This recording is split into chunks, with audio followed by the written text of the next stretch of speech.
C'est avec plaisir qu'on va, disons, ouvrir ce premier salon francophone de l'intelligence numérique. Ce premier salon de l'intelligence francophone de l'intelligence numérique se tient dans le cadre du 15e sommet de la francophonie. Voilà. Si on a pu organiser ce salon, c'est grâce à la francophonie. Voilà ce que je voulais dire. Alors, au niveau des discours, ça ne va pas être un séminaire encore. Ça va aller très vite. Je passerai la parole sans plus tarder à Yann Sidibé, qui est le président de l'ASDEN, l'association sénégalaise pour le développement de l'éducation par le jeu. D'abord, vous venez à tout le monde.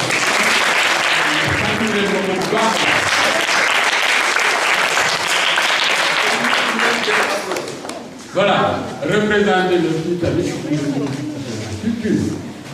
Vous venez de faire ainsi, vous venez en jeu, c'est la culture. Voilà.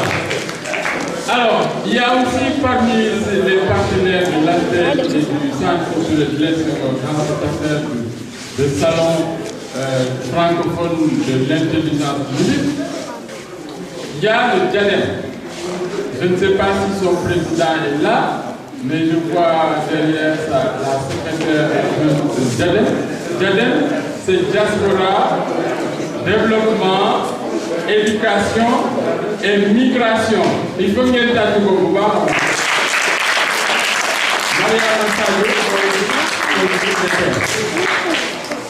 On a aussi le ministère de l'Éducation nationale.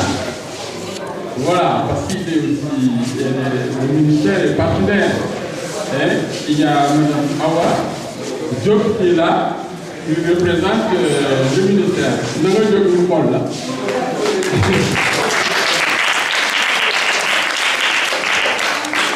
Voilà, on va soit donner la parole, on devrait laisser Baba Diagne. Je pense que Baba va déclarer. Pour parler d'un salon. Nous sommes dans une salle. Un salon, c'est quoi? Bon, c'est un tout. C'est une pièce d'abord avec des meubles.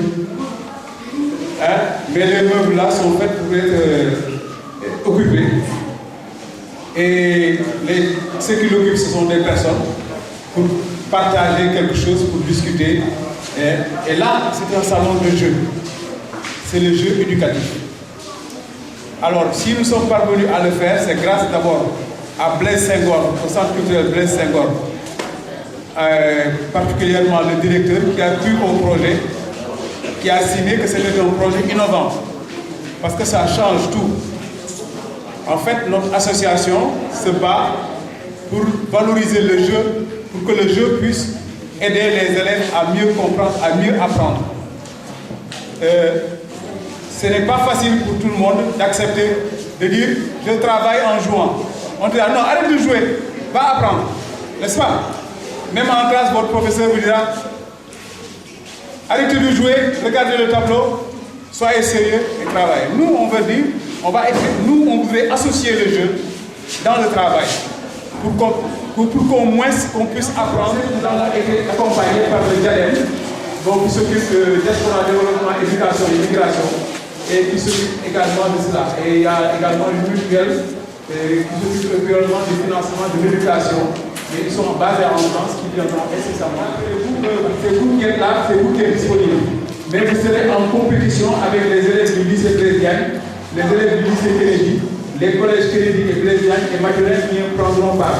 Tout comme les élèves de l'école élémentaire du Fouelleux, de la zone B, et de l'école encore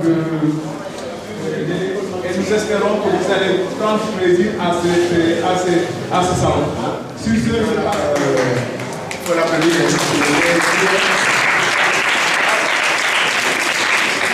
Le président du groupe d'organisation. Et il organise très bien. Je viens de le découvrir ça. Le deuxième volet du discours. Bon, il y a un croisement entre les ministères. Je veux dire les ministères de l'éducation, de la culture, des forces armées, etc. ne travaillent pas beaucoup. ce salon-là va permettre au ministère de la Culture d'intégrer les préoccupations d'éducation au salon. Après le salon, on va essayer de voir dans quelle mesure toutes ces théories-là sur les industries créatives, toutes ces théories sur les industries culturelles, comment ça peut nous aider à financer les œuvres, la diffusion, etc.